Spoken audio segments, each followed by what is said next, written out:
ये बिहार है बिहार।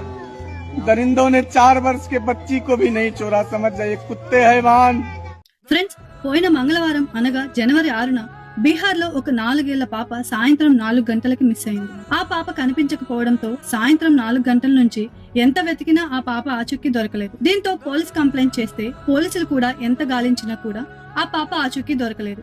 దీంతో ఇక పోలీసులు డ్రోన్ సహాయంతో వెతికితే చివరకు పాప పంట పొలాల మధ్యలో భయంకరమైన సిచ్యువేషన్ లో కనిపించింది. ఆ పాపని హాస్పిటల్ కి తీసుకువెళ్తే అప్పటికే ఆ పాప చనిపోయి ఉంది. పోస్ట్ మార్టం చేసిన డాక్టర్స్ రేప్ చేసి చంపేశారని నిర్ధారించారు. పోలీసులు ఆ పాపపై అత్యాచారం చేసిన వాడిని పట్టుకున్నారు. వాడి పేరు రంజిత్ కుమార్.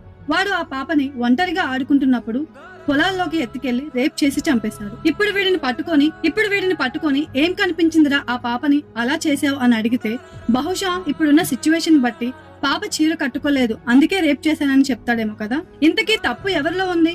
అమ్మాయి చీర కట్టుకోకపోవడం వల్లే ఈ అత్యాచారాలు జరుగుతున్నాయి అనుకుంటే ఆ 4 ఏళ్ల పాపకి చీర కట్టుకోవడం కూడా తెలియదు కదా. అటువంటప్పుడు ఆ పాప పైన ఎందుకు అత్యాచారం జరిగింది? దీన్ని బట్టి మార్పు అనేది ఎక్కడ రావాలో మీ ఒపీనియన్ ని కామెంట్ చేయండి.